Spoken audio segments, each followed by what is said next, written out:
할렐루야. 자, 여러분 주님 안에서 뵙게 돼서 반갑습니다. 자, 보통 교회 가보게 되면 이 앞자리를 금자리라고 말하고 가운데 자리를 이제 은자리, 뒤에는 잠자리라고 말하는데, 여러분 여기 좋은 앞자리가 많이 비어 있어요. 나중에는 꼭 잠자리에 앉지 않고 여러분 앞자리에 앉으시기를 바랍니다. 금자리에. 자, 오늘 말씀의 제목으로 우리 인사 한번 하겠습니다. 사실보다 관점이 더 중요합니다. 관점이라고 하는 게 뭐냐? 사전에 보게 되면 이렇게 정의를 하고 있어요. 자, 우리 한번 같이 읽어볼까요? 시작. 사물이나 현상을 관찰하거나 고찰할 때에 그것을 바라보는 방향이나 생각하는 입장이나 처지, 이것을 관점이라고 말합니다. 오늘은 이제 관점에 대한 얘기를 할 텐데, 자, 물이 반쯤 담겨져 있는 컵이 있어요. 많이 들어보셨겠지만 컵에 물이 반쯤 담겨져 있는데 어떤 사람은 뭐라고 말하죠? 이렇게 말하죠. 물이 반이나 남았네. 또 어떤 사람은 뭐라고 말하죠? 물이 반밖에 남지 않았네 라고 말하죠. 똑같은 현상이지만은 어때요? 그것을 바라보는 관점이 너무나 다르다라고 하는 거죠. 한 어머니가 딸을 출가시키고 이제 딸의 집에를 가게 됐어요. 다음날 새벽에 보니까 딸은 잠을 자고 있고요, 사이가 일어나더니 아침을 스스로 해결하고 나가는 거예요. 그때에 그 어머니의 마음에 어떤 생각이 들었을까요? 사이가 너무나 대견스러워 보였어요. 참 우리 딸이 그래도 시집을 잘 왔네, 딸이 참 대견스럽네, 이런 생각을 하게 된 거죠. 며칠 후에 이제는 반대로 아들의 집을 가게 됐어요. 어떤 상황이 아시죠? 어떤 상황일지. 자, 아들의 집을 가게 됐는데 보니까 며느리는 자고 있고요, 아들이 일어나더니 식당에 가서 뭔가를 해가지고 아침을 스스로 해결하고 나아가는 거예요. 그러니까 어때요? 아들이 너무나 측은하게 보인 거예요. 그리고 며느리가 괘씸하게 보인 거예요. 여러분 다 경험하셨잖아요, 그죠? 예. 저렇게 웃어주는 게 나는 너무 감사해요. 그냥 말씀 앞에 리액션, 반응한다는 게 너무 중요하죠. 이쪽 동네는 좀 조용한 것 같아요. 이렇게 심각하면 안 돼요. 심각하면 암에 걸릴 확률이 많습니다. 그래서 언제나 말씀 앞에 우리가 반응하는 게 중요해요. 반응하는 게. 똑같은 상황이지만은 관점에 따라서 어때요? 이렇게 달라져 볼 수 있다는 거죠. 자, 딸이 얘들을 맡기면 뭐라고 말하죠? 어머니가 이렇게 말합니다. 그래, 내가 봐줄 테니까 스트레스 풀고 와. 며느리가 얘를 맡기면 뭐라고 말하죠? 시간 지나지 않고 반드시 들어와야 돼, 이렇게 말한다는 거예요. 자, 똑같은 상황이지만 너무 달라요. 그러니까 어떤 관점에서 바라보느냐에 따라서 어때요? 기특한 딸이 될 수도 있고, 그리고 괘씸한 며느리가 될 수도 있고, 대견스러운 사이가 될 수도 있고, 측은한 아들이 될 수도 있다라고 하는 거죠. 어떤 관점에서 바라보느냐에 따라서 말과 태도가 달라집니다. 이것을 관점의 차이라고 말하고 시각의 차이라고 말합니다. 그런데 우리 신앙생활도 마찬가지라는 거예요. 우리 신앙생활도. 자, 오늘 우리가 읽은 본문을 보게 되면 너무나 잘 아는 말씀이에요. 12명의 정탐꾼들이 가나안 땅을 40일 동안 정탐하고 돌아왔어요. 40일 동안 12명의 정탐꾼들이 똑같은 지역을 정탐하고 돌아와서 모세와 아론과 이스라엘 백성들을 모아놓고 그 앞에서 보고를 하게 됩니다. 이렇게 보고합니다. 가장 먼저 민수기 13장 27절의 말씀을 읽겠어요. 다 같이요. 모세에게 말하 이르되 당신이 우리를 보낸 땅에 간즉 과연 그 땅에 적과 꿀이 흐르는데 이것은 그 땅의 과일이니이다. 자, 우리가 그 땅을 봤는데 하나님께서 약속하신 말씀대로 정말 그 땅은 젖과 꿀이 흐르는 땅이었습니다. 그러면서 우리가 그 땅에서 이렇게 과일을 메고 왔습니다 하면서 자신들이 메고 온 과일을 보여주었어요. 그때 이스라엘 백성들은요, 어떻게 반응했을까요? 그러면 그렇지, 하나님이 약속하신 말씀대로 그 땅은 젖과 꿀이 흐르는 땅이구나, 막 흥분과 설레임이 일어나기 시작을 했어요. 그런데 민수기 13장 28절을 보게 되면, 그 다음 구절을 보게 되면 10명의 정탐꾼들이 이렇게 반응합니다. 자, 읽겠습니다. 다 같이요. 그러나 그 땅 거주민은 강하고 성읍은 견고하고 힘이 클 뿐 아니라 거기서 안악 자손을 보았으며. 그러나 라고 시작합니다. 젖과 꿀이 흐르는 땅은 맞지만, 그러나 그 땅 거주민은 강하고 성읍은 견고하고 거기서 안악 자손을 보았다라고 말해요. 그러니까 갑자기 분위기가 싸해진 거예요. 그렇죠? 그러면서 여기저기서 볼멘 소리들이 나오기 시작했어요. 그러면 뭐야? 젖과 꿀이 흐르는 땅이지만 성읍이 견고하고 또 거기서 안악 자손을 볼 정도로 그 땅의 사람들이 크다면, 그럼 어떻게 되는 거야? 예? 이곳저곳에서 볼멘 소리들이 쏟아 나오면서 술렁거리기 시작을 했어요. 그때 하나님의 사람 갈렙이 이렇게 말하죠. 우리가 올라가서 그 땅을 취하자. 자, 30절의 말씀을 읽겠습니다. 시작. 갈렙이 모세 앞에서 백성을 조용하게 하고 이르되 우리가 곧 올라가서 그 땅을 취하자 능히 이기리라. 예. 여러분 조용히 하세요. 그리고 갈렙이 말합니다. 우리가 올라가서 그 땅을 취하자 능히 이기리라. 예. 그러니까 또 10명의 정탐꾼들이 곧바로 대받아칩니다. 이렇게 말하죠. 우리는 그 백성을 치지 못하리라. 자, 말씀을 읽겠습니다. 시작. 우리는 능히 올라가서 그 백성을 치지 못하리라. 그들은 우리보다 강하니라. 갈렙은 뭐라고 말했어요? 자, 우리가 올라가서 그 땅을 취하자 능히 이기리라. 그런데 10명의 정탐꾼들은 곧바로 대받아칩니다. 우리는 그 백성을 치지 못한다. 그 이유가 뭐냐? 그들은 우리보다 강하기 때문이라고 말하죠. 여러분, 12명의 정탐꾼들이 40일 동안 똑같은 사람을 보고 똑같은 지역을 정탐하고 돌아와서 보고를 하는데 그 평가와 반응이 너무나 달랐다라고 하는 거예요.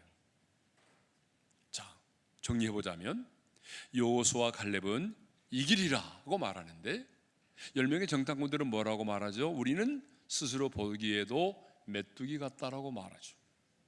여호수아와 갈렙은 뭐라고 말합니까? 그들은 우리의 먹이라고 말하죠. 그들을 두려워하지 말라고 말하죠. 그런데 10명의 정탐꾼들은 우리는 스스로 보기에도 메뚜기 같다고 말하고요. 그 다음은 뭐라고 말하죠? 여호수아와 갈렙은 두려워하지 말라고 말하고, 그들은 우리의 먹이라고 말하고, 10명의 정탐꾼들은 그들은 우리보다 강하다고 말하죠. 여러분, 너무나 대조적이잖아요, 그죠? 예. 제가 좀 조금 시차가 있습니다. 지금 캐나다 토론토에서 디아스포라 단일 기도회 마치고 애틀란타에 가서 집회 마치고 돌아와서 오자마자 그 다음 날 진해 가서 집회하고 어제 올라와서 토요일 날 결혼식 주례 2건 하고 올라왔어요. 그러니까 약간 정신이 몽몽한 주책바가지, 정몽주 후손. 자, 10명의 정탐꾼들의 보고와 반응이 주는 교훈을 보니까 첫째로 실패가 당연하다라고 하는 패배의식을 우리가 버려야 된다라고 하는 거예요. 자, 여호수아와 갈렙 두 정탐꾼이 백성들 앞에서 우리가 곧 올라가서 그 땅을 취하자 능히 이기리라고 말하니까 10명의 정탐꾼들이 뭐라고 말을 했어요? 우리는 능히 올라가서 그 백성을 치지 못하리라. 그들은 우리보다 강하니라고 말했어요. 자, 그들은 이미 패배를 당연한 것으로 받아들이고 있어요. 싸워보지도 않고 도전도 해보지도 않고 기도도 해보지도 않고 우리가 그 땅에 들어가지 못한다는 것을, 패배를 너무나 당연한 것으로 받아들이고 있다는 거예요. 여러분, 이게 이제 문제죠. 근데 여러분, 우리 인생에는요, 모든 것이 다 당연한 것이 아닙니다. 당연한 것도 있고 당연하지 않는 것들이 있어요, 우리 인생에는. 자, 예를 들어서 공부를 해야 될 학생이 공부를 하지 않아서 좋은 대학에 들어가지 못했다. 서울 상대에 갔다. 그러면 이거 당연한 거죠. 서울 상대를 모르시는군요. 서울 상대는 서울에서 상당히 떨어진 대학입니다. 비행기 타고 가야만 하는 대학. 예. 그러니까 공부를 해야 될 학생이 공부를 하지 않음으로 인해서 서울 상대를 갔다면 이건 당연한 거죠. 그렇죠? 그쪽 동네 기분 나쁘세요? 당연한 거예요. 예. 또 야식을 즐김으로 인해서 뱃살이 늘어났다. 이거 당연한 거죠. 여러분 그러잖아요. 일하기 싫어서 백수로 지낸다. 이것도 당연한 거예요. 당뇨 환자가 음식 조절을 하지 않아서 당뇨의 수치가 올라갔다. 이거 당연한 거예요. 그런데 모든 것이 다 당연한 게 아닙니다. 모든 실패가 다 당연한 게 아니에요. 그런데 많은 사람들은요, 이 10명의 정탐꾼들이 보였던 반응과 같이 자신이 배우지 못했다는 것, 자신이 인생 가운데 실패했다는 것, 사업에 실패하거나 결혼 생활에 실패하거나 자녀 교육에 실패하거나 내 인생에 이런 실패가 있었다는 이유만으로, 남들보다 더 배우지 못했다는 그 이유만으로, 자신의 삶 가운데 있었던 그 아픔과 상처로 인해서 인생을 운명론적으로 살아가는 사람들이 있어요. 내가 가진 것이 없는데, 내가 배우지 못했는데, 내 인생에 이런 실패가 있었는데 내가 어떻게 성공적인 인생을 살아갈 수 있어? 내가 어떻게 당당하게 인생을 살아갈 수 있느냐고, 이렇게 자신의 인생의 실패를 당연한 것으로 받아들이며 살아가는 사람들이 있어요. 그런데 여러분, 이거 당연한 게 아니었잖아요. 10명의 그 정탐꾼들은 싸워보지도 않고 도전도 해보지도 않고 기도도 해보지도 않고, 그들은 우리보다 강하기 때문에 우리는 그 성읍을 차지하지 못하리라, 우리는 그 땅에 들어가지 못하리라, 패배를 당연한 것으로 받아들였는데 40년이 지나고 난 이후에 그들은 어떻게 했어요? 요단강을 건너 가나안 땅에 들어가서 가나안의 원주민을 몰아내고 그 가나안을 차지했습니다.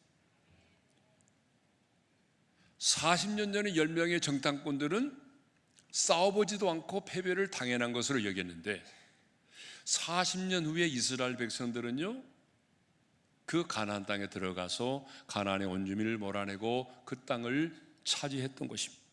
그러니까 모든 것이 다 당연한 것이 아닙니다.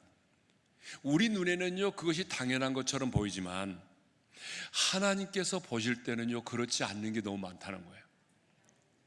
여러분 가운데 보게 되면, 그래, 우리 가문은 그래, 우리 아버지가 나에게 물려준 게 뭐가 있어?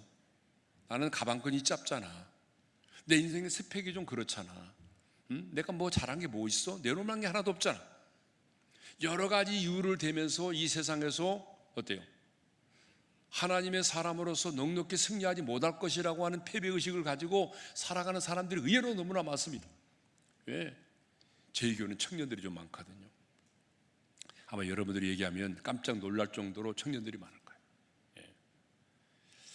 저희 교회가 1년에 한 3,000명이 새가족이 등록하면, 지난해는 2,500명이 등록했는데 그 중에 청년들이 약 60%예요. 놀라지도 않으시네요, 여러분들은. 예. 그러니까 청년들이 굉장히 많아요. 그런데 청년들을 만나보게 되면 청년들이 무슨 얘기를 많이 해요? 그러면 이런 얘기를 많이 해요. 목사님, 저는요 가진 것도 없어요, 배운 것도 없어요, 잘할 수 있는 게 아무것도 없어요. 아무것도 없대. 그렇다고 외모가 받쳐주는 것도 아니고 얼굴에 견적이 많이 나오고 뭐 잘할 수 있는 게 아무것도 없다는 거예요. 예? 그래서 패배 의식을 가지고 인생을 살아가는 청년들이 너무나 많습니다. 그런데 여러분, 우리 눈에는 내가 가지지 못한 것, 배우지 못한 것, 내 자신의 인생의 연약함과 실패와 아픔과 상처들이, 그래서 내가 당당하게 살지 못하는 것으로 여겨질 수 있을지라도 하나님의 눈에는 그렇지 않다는 거예요. 많은 장애인들이요, 나는 장애를 가졌기 때문에 이렇게 살아갈 수밖에 없다라고 생각하면서 인생을 자포자기하는 사람들이 너무나 많아요. 그런데 그렇지 않아요. 오늘 우리들 주변에 보게 되면 장애를 가졌지만 오히려 더 정상인들보다도 당당하게 하나님의 자존심으로 살아가는 사람들이 많습니다. 여러분들이 잘 아는 박이라고 하는 형제 있잖아요. 박이. 예. 잘 모르시군요. 여기는 박이. 알아요? 그럼 반응을 좀 해야 될 거 아니에요. 예. 그 박이라고 하는 그 형제가 장애를 입게 됐잖아요. 그런데 송지은이라는 가수를 만나서 결혼을 했잖아요. 그 지난번에 우리 교회 와서 간증을 했거든요. 송지은 가수가. 박이도 왔다 가고. 이제 생각해 봤어요. 박이 형제가 만일에 장애를 입지 않았다고 한다면 이런 송지은이라는 가수를 만날 수 있었을까요? 얼마나 영향력 있는 삶을 살아갑니까? 예? 여러분, 레나 마리아라고 하는 스웨덴의 복음 가수가 있어요. 예전에 우리나라 여러 차례 왔어요. 그래서 KBS, MBC에서 아마 초청을 했을 거예요. 그래가지고 이번을 특집으로 내보낸 적이 있거든요. 이 레나 마리아는요, 태어났을 때 보니까 양쪽 팔이 없어요.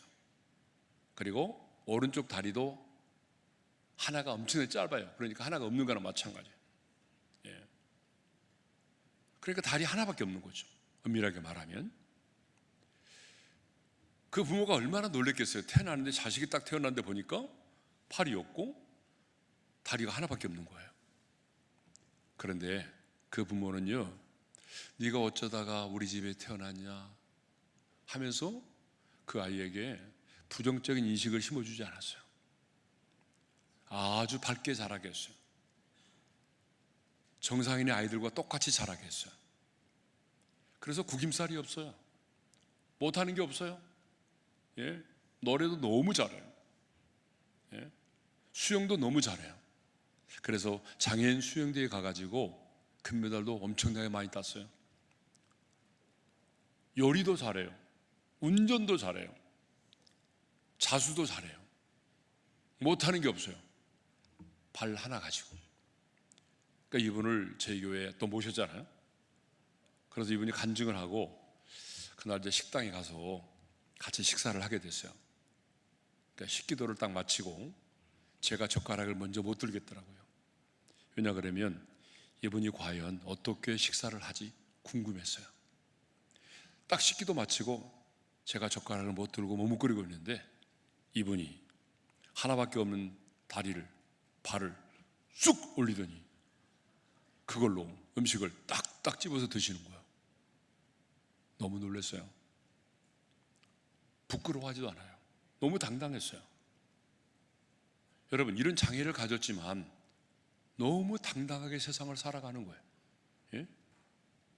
나는 장애를 가졌기 때문에 어쩔 수 없이 이런 운명을 가지고 살아야 되라고 생각하지 않은 거예요. 예? 우리 다니엘 기도에 강사로 오셨던 이효진이라고 하는 사모님이 계세요.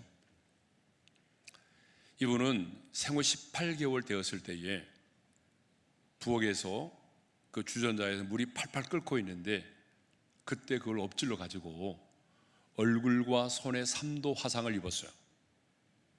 그래서 어릴 때요, 친구들이 파충류 괴물이라고 그랬어요. 그러니까 어릴 때 얼마나 상처가 컸겠어요. 지나가면 너는 파충류 괴물이야 막 이렇게 애들이 놀려댔어요. 그런데 이 일로 인해서 엄마가 교회를 다니게 됐어요. 늘 엄마만 의지하고 살았어요. 대학교 들어가서도 제대로 OT라든가 MT를 나가본 적이 없어요.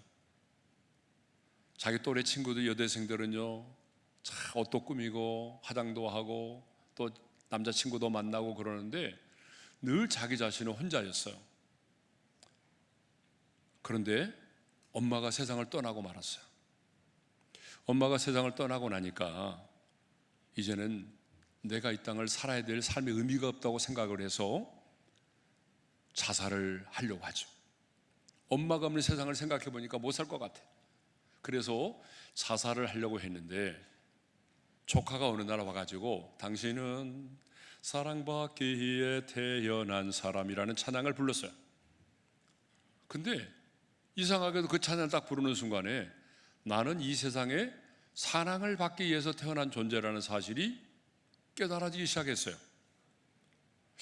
나는 저주받은 인생이라고 생각했는데 나도 사랑을 받을 수 있는 존재구나 라는 사실이 깨달아지고, 그래서 다시 교회를 나가게 됐어요. 그리고 어떤 집회에 가는데 성령님의 음성을 듣게 됐어요. 성령님이 이렇게 말씀하셨대요. 너는 미스 헤븐이야. 너는 파충류 괴물이 아니야. 너는 미스 헤븐이야. 그 성령님의 음성을 듣고 난 이후에 자존감이 생겼어요. 그래, 나도 결혼도 할 수 있겠구나 라는 생각을 하게 됐어요. 그전에는요, 누가 나에게 프로포즈 해올까? 이런 얼굴을 가지고 살아가는 나에게 누가 나에게 와서 프로포즈를 할까? 상상도 못했어요. 그런데 내가 하나님 나라의 미스 헤븐이라는 말을 딱 듣고 나니까 뭐예요? 결혼할 수 있다라고 하는 생각이 들었어요. 그래서 가상의 신랑 이름을 지었어요. 여기 보니까 뭐 가상지교회라고 있더라고 보니까요. 전교인 가상지교회 이렇게. 예. 근데 이분도 내가 앞으로 만나야 될 내 신랑은 어떤 사람이냐? 하나님 나라에 호랑이처럼 용맹스러운 남자였으면 좋겠다. 그래서 그 남자의 이름을요, 용호 씨라고 지었어요. 용호 씨 있으면 손 들어볼래요? 용호 씨 없어요? 네, 다행이네. 그리고 날마다 그 용호 씨에게 가상의 편지를 썼어요. 용호 씨, 지난밤에는 잘 주무셨어요? 아침은 뭘 드셨어요? 이렇게 매일매일 그 용호 씨에게 가상의 편지를 보냈어요. 네. 그러던 어느 날 자기 친구가 기독교 방송국에 다니는데 한번 와서 간증을 하라고 그래가지고 간증을 하게 됐어요. 그리고 마지막 말미에 용호 씨에 관한 얘기를 했어요. 그랬더니 그 간증을 들은 많은 문 남성들이 내가 바로 당신이 찾는 용호 씨다 라고 대시를 했어요. 그래서 그 남성들 가운데 연하의 남자를 선택을 했는데 그 연하의 남자가 신학교 다니는 전도사님이었어요. 그래서 사모가 된 거죠. 예. 지금은요, 이분이 백석대학교에서 인테리어 강사로도 섬기고 계시고, 애인 건축연구소의 대표로 또 섬기고 계세요. 결혼해서 아이를 둘 낳았어요. 애를 둘 낳았는데, 얘를 둘 낳고 난 다음에 책을 내는데 그 책의 이름이 뭔지 알아요? 세상에서 제일 예쁜 엄마라는 책을 썼어요. 여러분, 사람들은요, 파충류 괴물이라고 말해요. 그런데 자기 자신은 뭐예요? 나는 파충류 괴물이 아니야. 나는 미스 헤븐이야. 나는 세상에서 제일 예쁜 엄마야. 여러분, 누가 이 사람에게 돌을 던질 수 있나요? 관점이 중요한 거예요. 내가 장애를 가졌지만 어쩌면 이렇게 생각할 수도 있잖아요. 내가 장애를 가졌는데 누가 나 같은 여자에게 프로포즈를 해보겠어? 누가 내가 결혼을 할 수 있겠어? 여러분, 이렇게 인생을 살아갈 수도 있잖아요. 그런데 그러지 않았어요. 그러니까 여러분들의 말 가운데 나는 원래 이런 놈이야. 나는 원래 이것밖에 안 돼. 나는 원래 흙수저로 태어났잖아. 나는 원래 배우지 못한 사람이야. 뭐 잘할 수 있는 것이란 아무것도 없어. 이런 말을 해서는 안 됩니다. 이렇게 말하면서 자신의 실패와 가난과 약함을 당연한 것으로 받아들이고 있는데 그래서는 안 된다는 얘기죠. 여러분, 이렇게 패배를 당연한 것으로 여기고 있는 사람은요, 절대로 내일을 향하여 도전할 수가 없습니다. 하나님도 이런 사람은 어떻게 할 수가 없어요. 예? 이 세상에는 당연한 것도 있지만 모든 것이 다 당연한 것이 아닙니다. 오늘의 상황을 다 당연한 것으로 여긴다고 한다면 여러분, 우리 인생 가운데는 감사할 일이 하나도 없어요. 여러분 한번 생각해 보세요. 오늘 여러분들이 걸어서 이 자리에 왔잖아요. 그리고 주의 날에 하나님을 예배하고 있잖아요. 목청을 돋워서 하나님 찬양하고 있잖아요. 여러분, 이것이 당연한 거라고 생각하세요? 당연한 거라고 생각하니까 감사가 없는 거예요. 제가 옛날에 우리 상가에 있을 때 제가 상가교회에 개척했잖아요. 상가교회에 어떤 분이 신방을 해서 제가 신방을 갔거든요. 근데 그분의 이름이 유재은이라는 집사님이셨어요. 남자분이신데 굉장히 유머가 좀 많으신 분이었어요. 제가 딱 신방을 갔는데 이분이 제가 딱 첫 마디가 이거였어요. 목사님, 제가요 이래봬도요 7스타입니다. 제가 5스타까지는 들어봤는데 7스타라는 말을 들어본 적이 없잖아요. 그래서 제가 그 말이 무슨 말이에요? 라고 물었더니 자기 자신이요 암을 7번 걸렸대요. 여러분, 암을 한 번만 걸려도 그런데 암을 7번 걸렸대요. 그래서 7스타래요. 그러면서 이분이 이런 간증을 하더라고요. 목사님, 제가요 하나님 앞에 3가지 기도를 했는데요 그 3가지 기도가 다 응답이 됐어요. 첫 번째 기도가 뭐냐, 천사 같은 아내를 만나게 해주세요 라고 기도했대요.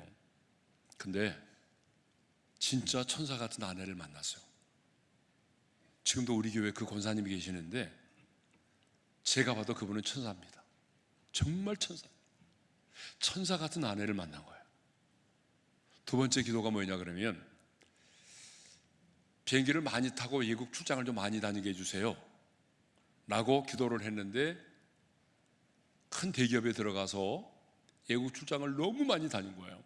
진짜 비행기 많이 타고 외국 출장 다닌 거예요. 응답이 됐다는 거예요. 세 번째 무슨 기도였냐면, 이 기도는 안 하면 정말 해서는 안 되는 기도인데 한 거예요. 하나님, 제가요 나중에 제가 어떤 기업에서 나올 때에 실력이 없어서 잘렸다는 말을 우리 자녀들에게 듣고 싶지 않아요. 그래서 병에 걸려서 그만두게 해주세요 라고 기도를 했대요. 그랬더니 진짜 이분이 암이 7번 걸린 거예요. 그래서 그만두게 된 거예요. 그러면서 하는 말이, 목사님, 기도는요 아무렇게나 하면 안 돼요. 조심해서 하라는 거예요. 네?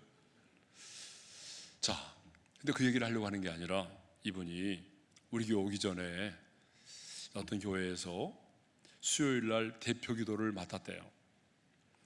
그래가지고 기도문을 써가지고 가서 기도를 딱 하려고 하는데, 대표 기도를 하려고 하는데 이 암세포가 기도를 막아가지고 목소리가 안 나온 거예요. 그래서 기도를 못 했대요. 기도를 하려고 하는데 기도를 암세포가 막으니까 소리가 안 나와서 기도를 못 했대요. 그래서 이분이요 나중에 시를 하나 썼어요. 찬양시를 썼는데, 이제 우리 교회에서는 가끔 부르거든요. 이 찬양이 뭐냐 그러면, 내가 걸을 수 있는 것, 말할 수 있는 것, 들을 수 있는 것, 목청을 둬도 하나님 찬양할 수 있는 것, 이것이 당연한 것인 줄 알았는데 이제와 생각해보니 하나님의 은혜요. 하나님의 은혜라는 거예요. 내가 말할 수 있는 것, 숨을 쉴 수 있는 것, 걸을 수 있는 것, 찬양할 수 있는 것, 이게 당연한 게 아니라 하나님의 은혜라는 걸 깨닫게 되었다는 거예요. 여러분 동의하십니까? 예. 내가 이 모든 것들을 당연하다고 생각하면 우리에게는 감사가 없어요. 예? 정말 여러분의 인생에 당연한 것이 있다면 딱 2가지예요. 가르쳐 드릴까요? 그게 뭔지 알아요? 첫 번째가 너무나 완벽한 죄인이라는 거예요. 완벽한 죄인. 두 번째가 뭔지 알아요? 그 완벽한 죄인이기 때문에 영원한 지옥의 불못에 던짐을 받아야 된다는 거예요. 이것이 우리 인생에는 너무 당연한 거예요. 예? 그러므로 패배를 당연하게 여기면 안 된다는 거예요. 나는 가진 것이 없기 때문에, 배우지 못했기 때문에, 인생에 실패했기 때문에 나는 어쩔 수 없이 이렇게 인생을 살아야 된다라고 하는 그 패배의식을 버려야 한다는 거예요. 자, 두 번째로, 메뚜기와 같다라고 하는 열등감을 버려야 한다는 거예요. 10명의 정탐꾼들은 그들은 우리보다 강하기 때문에 능히 그들을 치지 못하리라고 말을 했어요. 그리고 한 걸음 더 나가서 뭐라고 말하죠? 우리는 메뚜기와 같다라고 말하죠. 33절의 말씀을 읽겠습니다. 다 같이 시작. 거기서 네피림의 후손인 아낙 자손의 거인들을 보았나니 우리는 스스로 보기에도 메뚜기 같으니 그들이 보기에도 그와 같았을 것이니라. 자, 여러분, 10명의 정탐꾼들은요, 그들과 자신들을 비교하면서 스스로 뭐라고 그랬어요? 메뚜기와 같다 그러고 그랬어요. 우리나라 연예인 가운데도 이런 분 있죠? 한 분? 유재석이라는 분이 있는데, 그 별명이 메뚜기더라고요. 스스로 그들 보기에 메뚜기와 같다라고 말을 했어요. 근데 여러분, 질문 하나 던질게요. 그들이 이스라엘 백성들을 보면서 그렇게 말한 거예요? 아니면 자신들 스스로가 그렇게 말한 거예요? 근데 이쪽 동네는 진짜 반응이 없으신 동네군요. 특별한 동네에서 오셨어요? 다시 한번 묻겠습니다. 자, 정말 가나안의 백성들이, 가나안의 사람들이 이스라엘 백성들을 보고 너희들은 우리와 비교해보니까 메뚜기네 라고 말했나요? 아니면 자기들 스스로가 그들과 비교하면서 메뚜기라고 그랬나요? 이해가 안 되시나요? 스스로, 자기들 스스로. 여러분, 성경을 보게 되면 실제로 패배의식을 가지고 두려움에 떨고 있던 사람들은요, 가나안의 왕들과 가나안의 백성들이었어요. 하나님은요, 가나안의 원주민들을 몰아내기 이전에 그들의 마음속에 이미, 그들의 마음속에, 가나안의 왕들과 그 백성들의 마음속에 두려움과 패배의식을 갖게 만들어줬어요. 보세요, 여호수아 2장 11절의 말씀을 읽겠습니다. 시작.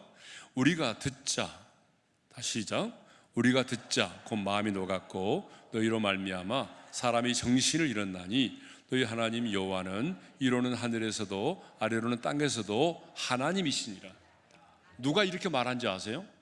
여리고성의 사람들이 기생 라합을 통해서 들었던 얘기인데, 하나님이 함께 하신 이스라엘 백성들이 온다는 소식을 듣고 그 여리고성에 살고 있는 사람들이 마음이 어땠다는 거예요? 녹았고 정신을 잃어버렸대요. 그런데 가나안의 그 여리고의 사람들만이 아니라 가나안의 여러 왕들도 똑같아요. 자, 여호수아 5장 1절의 말씀을 읽겠습니다. 시작. 요단 서쪽에 아모리 사람의 모든 왕들과 해변에 가나안 사람의 모든 왕들이 여호와께서 요단물을 이스라엘 자손들 앞에서 말리시고 우리를 건너게 하셨음을 듣고 마음이 녹았고 이스라엘 자손들 때문에 정신을 잃었더라. 요단강을 건너게 하신 그 하나님이 함께 하신 이스라엘 백성들이 온다는 소식을 듣고 가나안의 여러 왕들이 마음이 녹았고 정신을 잃어버렸대요. 하나님은 이미 그들의 마음속에 두려움을 심어주었는데 지금 이스라엘 백성들은 그들과 비교하면서 자신들이 뭐라고 말하죠? 스스로 메뚜기와 같다라고 말하죠. 그러면 왜 그들은 메뚜기와 같다라고 말을 했을까요?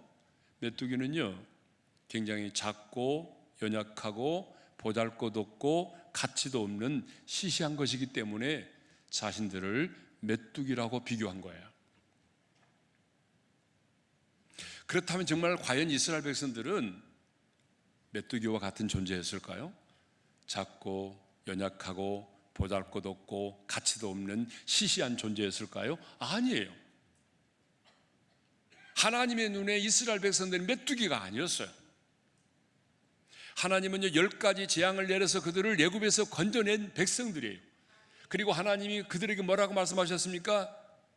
이스라엘은 너는 행복한 사람이로다. 여호와의 구원을 너같이 얻은 백성이 누구냐? 너희들은 행복한 사람이라고 말씀하셨어요.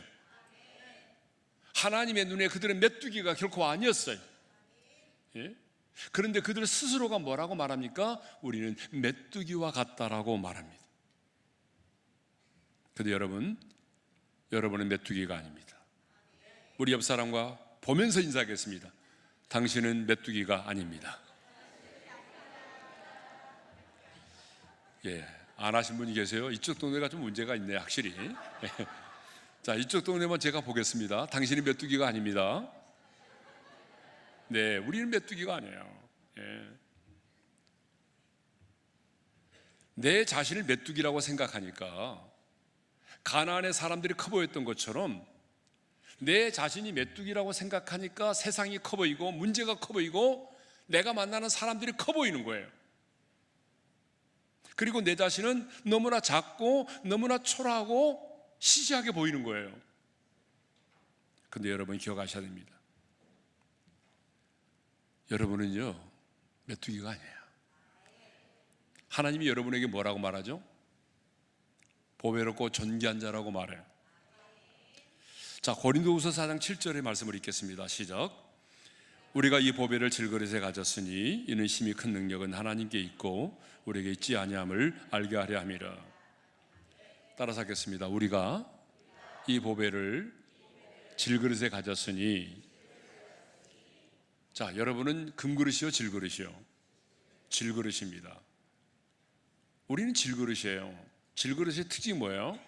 흙으로 구워 만든 그릇이기 때문에 굉장히 어때요? 떨어지면 바싹 깨어져 버린 연약한 그릇이에요. 볼품이 없어요. 가치가 없어요. 그러니까 여러분, 우리는 질그릇입니다. 그런데 이 질그릇 안에 뭘 가지고 있다고 그래요? 보배를 가졌다라고 말하죠. 우리가 이 보배를 가졌으니, 그래서 베드로전서 2장 7절에 보게 되면 이 보배가 예수 그리스도라고 말해요. 그러니까 우리는 정말 질그릇처럼 연약하고 보잘것없고 가치가 없는 존재지만 내 안에 보배이신 예수 그리스도가 내 안에 계시는 거예요. 근데 여러분, 그릇의 가치는 제가 예국에 나갈 때라든가 국내 집회 갔을 때 꼭 이 얘기를 많이 합니다. 그릇의 가치는 그 안에 무엇을 담고 있느냐에 따라서 그 가치가 결정된다는 거예요. 자, 금그릇도 있고 은그릇도 있고 질그릇도 있고 나무그릇도 있는데 그 그릇의 가치는요, 그 안에 무엇이 담겨져 있느냐에 따라서 그릇의 가치가 달라진다는 거예요. 자, 한번 예를 들어 볼까요? 이렇게 만들어진 큰 금으로 만들어진 요강이 있어요. 요강. 여러분, 요강 아세요? 이쪽 동네는 요강을 모르시는군요. 예.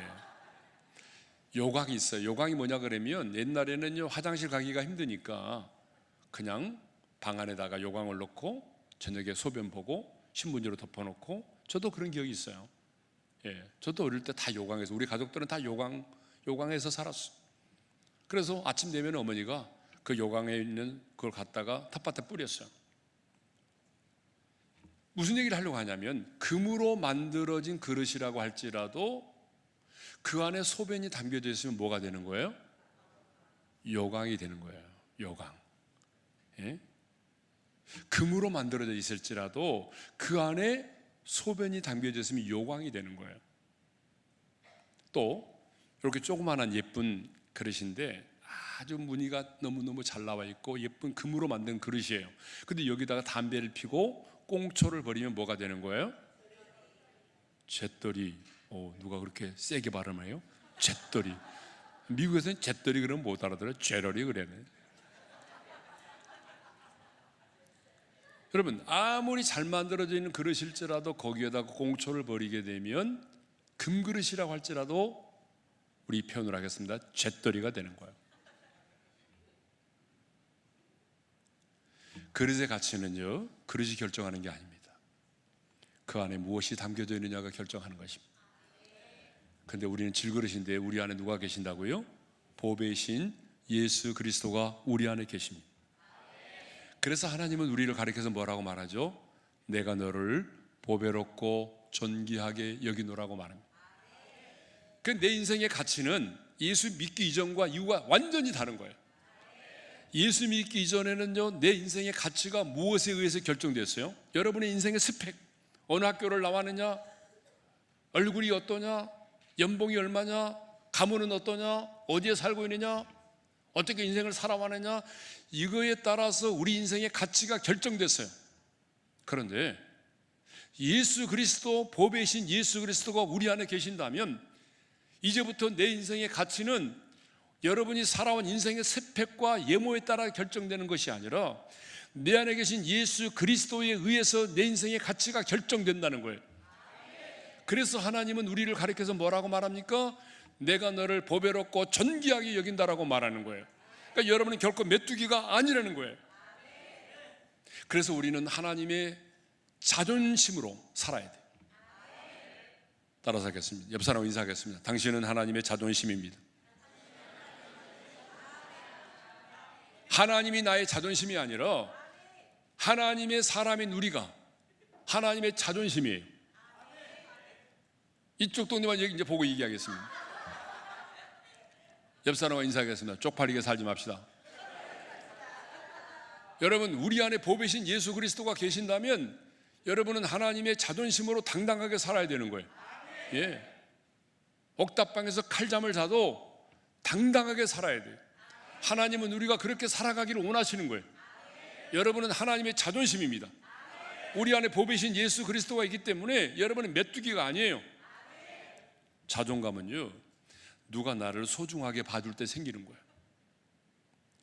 그러니까 여러분의 자녀들에게 스펙보다는 자존감을 키워줘야 돼요. 그래야 당당하게 살아가는 거예요. 예, 여러분의 자녀들이.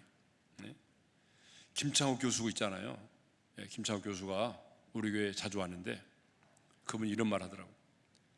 요즘 개는요, 자신이 개라고 생각하지 않는다. 요즘의 개는 자신을 개라고 생각하지 않는다. 그러니까 옛날에는 우린 욕할 때 다 개라는 말 썼어요. 옛날에 욕할 때마다 개 뭐요? 지읒, 개, 쌍시옷. 옛날에 욕할 때 다 개가 들어갔어요. 그런데 요즘에 개가요, 나는 개가 아니야. 왜 그럴까요? 사람들이 이렇게 말하는 거예요. 엄마 갔다 올게. 잘 있었어? 보고 싶었어? 언제부터 그렇게 됐어요? 그러니까 개가, 나는 개가 아니야. 개도 막 사랑받고 존경을 받으니까 개가 아니래요. 예? 이제 말씀을 좀 정리하겠습니다. 시간이 많이 갔기 때문에. 자, 12명의 정탐꾼들의 보고의 내용을 보게 되면 거짓이 없어요. 그들은 사실을 사실대로 말했어요. 그들이 말했던 것처럼 그 땅은 젖과 꿀이 흐르는 땅이었어요. 그들이 보았던 것처럼 성읍은 견고했어요. 그리고 거주민들은 크고 강한 자들이었어요. 안악 자손도 있었어요. 그들이 보고한 내용은 거짓이 아닙니다. 사실입니다. 근데 문제는 뭐예요? 그것을 바라보는 관점이 달랐다는 거예요. 10명의 정탐꾼들은 자신들의 관점에서만 보았어요. 현실의 눈으로만 바라보았어요. 그러니까 자신들의 육신의 눈으로, 현실의 눈으로 바라보니까 그 땅의 사람들이 우리보다 커 보이고 성읍이 견고하고, 그러니까 우리는 그 땅에 들어가지 못한다라고 하는 패배의식을 갖게 된 거죠. 그래서 뭐라고 말합니까? 우리는 그 백성을 치지 못하리라, 우리는 그들 보기에 메뚜기와 같다라고 말하죠. 그런데 여호수아와 갈렙은 현실의 눈으로만 보지 않았어요. 육신의 눈으로만 보지 않았어요. 하나님이 우리에게 주셨던 약속의 말씀을 붙들고 하나님의 눈으로, 믿음의 눈으로 바라보았어요. 그러니까 여러분, 사실을 바라보는 관점이 다른 거예요. 그러니까 그들은 이렇게 외친 거죠. 우리가 올라가서 그 땅을 취하다 능히 이기리라. 그들은 우리 먹이라고 외친 거예요. 여호수아 갈렙은 사실을 사실대로만 바라보지 않았습니다. 그 사실을 하나님의 약속의 말씀을 붙들고 하나님의 눈으로, 믿음의 눈으로 바라보았다는 거예요. 여기서 중요한 것은 기도를 많이 한다고 그래서, 영성이 풍부하다고 그래서 현실을 부정해서는 안 된다는 거예요. 가끔 기도하는 사람들이요, 현실을 부정해요. 아니에요. 현실은 현실이에요. 여러분의 자녀들 가운데 가출을 했어요? 여러분의 자녀가 지금 집에 들어오지 않고 있어요? 여러분 남편이 미쓰리를 만나고 있어요? 사업이 지금 부도 났어요? 가족 중에 누군가 암에 걸렸어요? 아무리 직장의 문을 두드려도 열리지 않아요? 사실이에요. 사실을 부정하지 말아요. 근데 가끔 믿음의 사람들이 아니에요. 여러분이 아무리 아니라고 해도 그건 사실이에요. 현실이에요. 하나님의 사람은 현실을 부정해서는 안 되는 거예요. 더 중요한 게 뭐예요? 그 현실을 부정하지는 않지만 그 사실을 약속의 말씀을 붙들고 하나님의 눈으로 바라보는 겁니다. 사탄은 언제나 연약한 내 모습만을 보게 만들어요. 내게 없는 것만을 보게 만들어요. 문제만을 보게 만들어요. 어려운 상황만을 보게 만들어요. 인생의 풍랑만을 보게 만들어요. 내 인생의 풍랑을 잔잔케 하시기에 서 계신 주님을 보지 못하게 만들어요. 그러나 우리는 약속의 말씀을 붙들고 하나님의 눈으로, 믿음의 눈으로 바라보아야 돼요. 왜냐하면 하나님의 눈으로 약속의 말씀을 붙들고 믿음의 눈으로 바라보아야만이 무릎을 꿇어 기도할 수 있어요. 그래서 무릎을 꿇어 기도하게 되면 우리는 손바닥만한 작은 구름을 볼 수가 있는 거예요. 여러분, 염려한다고 해서 여러분의 현실을 바꿀 수가 없어요. 여러분의 가운데 일어나고 있는 그 현실을 무시한다고 해서 바꿀 수가 있나요? 아니에요. 현실을 바라보고 염려한다고 해서 여러분의 현실이 사라집니까? 아니에요. 그러므로 우리는 갈렙처럼 하나님의 관점에서 믿음의 눈으로 바라볼 수 있어야 됩니다. 아무리 커다란 문제를 만났을지라도 하나님의 관점에서 바라보고 기도하면 깨달음이 생깁니다. 그리고 손바닥만한 구름이 보이기 시작하는 것입니다. 그래서 전진할 수가 있는 거예요. 오늘 말씀을 한마디로 정리하겠습니다. 여러분의 가정에, 여러분의 인생에 어떤 일이 일어나느냐, 그것보다 더 중요한 게 있어요. 내가 그것을 어떠한 관점으로 바라보고 있느냐, 이 사실이 더 중요합니다. 여러분의 가정에 지금 어떤 일이 일어나느냐, 여러분의 인생 가운데 지금 어떤 일이 일어나느냐, 이것보다 더 중요한 것은 뭐예요?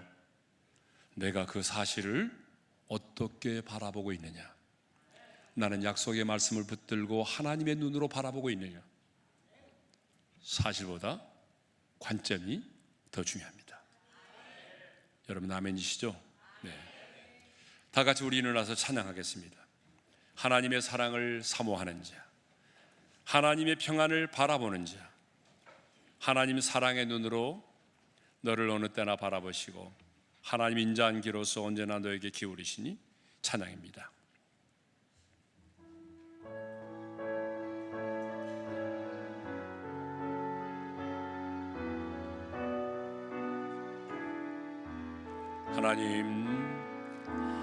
하나님의 사랑을 사모하는, 하나님의 평안을 바라보는 자, 너의 모든 것 창조하신 우리 주님이 너를 얼마나 사랑하시는지 하나님께 찬양과 경배하는 자, 하나님의 선하심을 닮아가는 자, 너의 모든 것 창조하신 우리 주님이 너를 자녀 삼으셨네.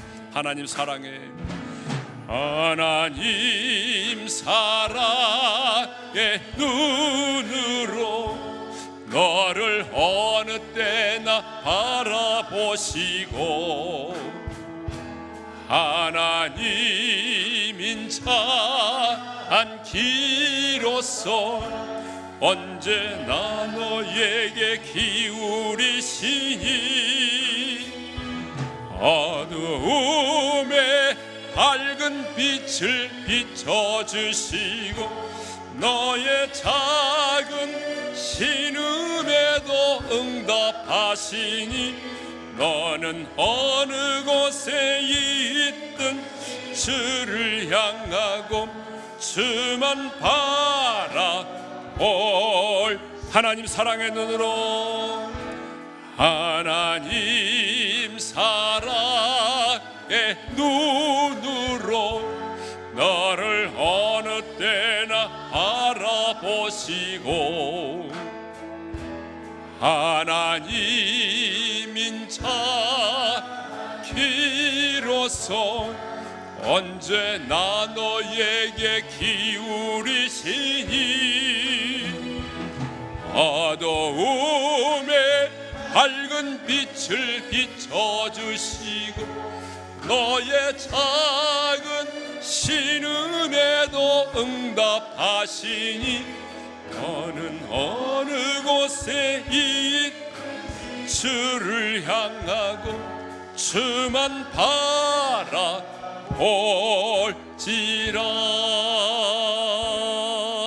자, 우리 한번 눈을 감고 기도하겠습니다.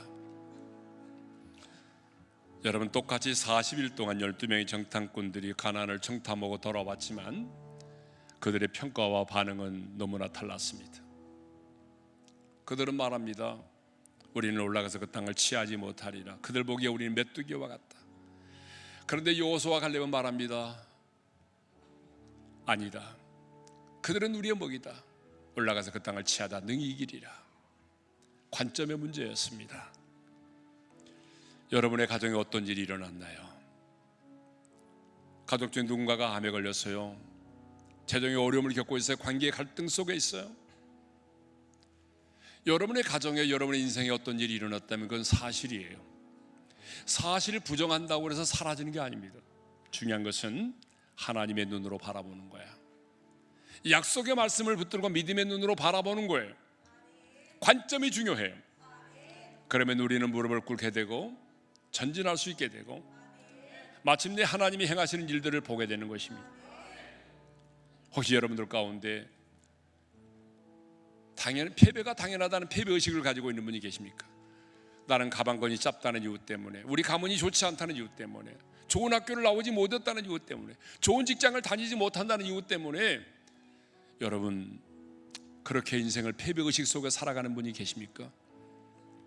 하나님이 우리가 원하는 것은 그것이 아닙니다. 모든 것이 다 패배가 당연한 게 아니에요. 혹시 여러분 가운데는 누군가와 비교하면서 자신을 메뚜기와 같다라고 스스로 열등감을 가지고 살아가는 분이 계십니까? 하나님은 여러분이 그렇게 살아가는 걸 원하지 않아요. 여러분은 메뚜기가 아니에요. 여러분은 하나님의 눈에는 보배롭고 존귀한 자입니다.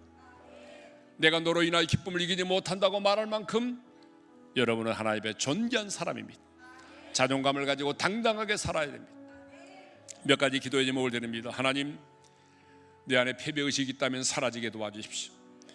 내 안에 메뚜기와 같은 자아상 열등감이 있다면 사라지게 도와주십시오. 하나님의 눈으로 나를 바라보게 도와주시고 하나님의 자존심으로 당당하게 세상을 살아가게 도와주십시오.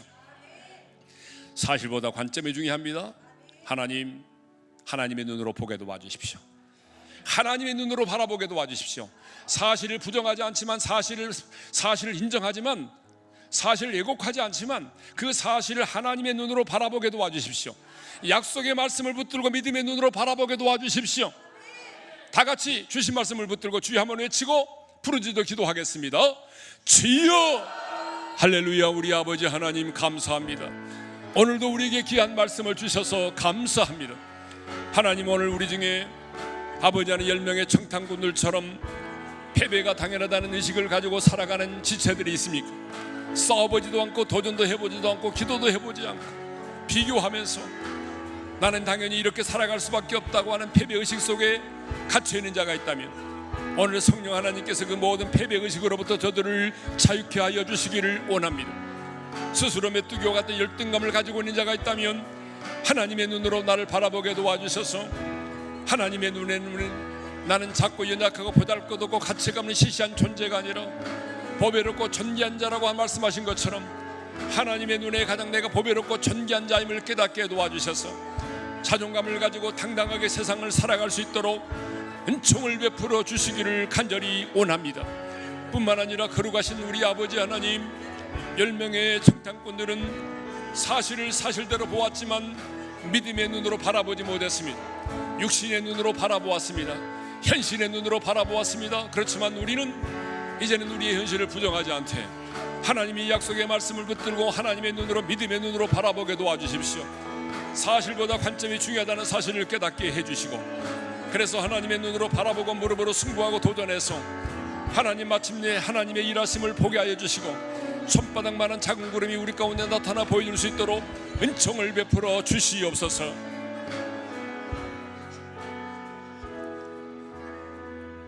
하나님 아버지, 오늘 이 말씀을 듣는 성도들 가운데 끊임없이 누군가 비교하면서 나는 이렇게 배우지 못했기 때문에, 가난하기 때문에, 내 인생에 많은 실패가 있었기 때문에 내가 이렇게 살아가는 것이 당연하다고 생각하며 패배의식 속에 살아가는 자가 있다면 오늘 말씀을 통하여 회복시켜 주십시오. 저들의 마음속에 있는 패배의식이 사라지게 도와주십시오.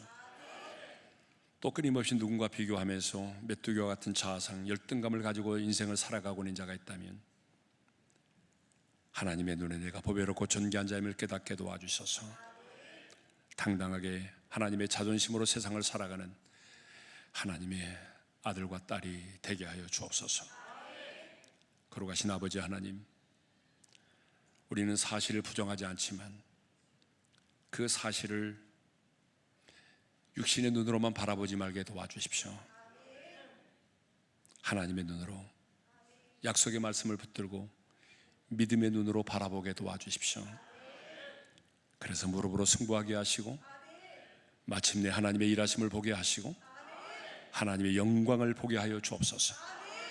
예수님의 이름으로 기도합니다. 아멘.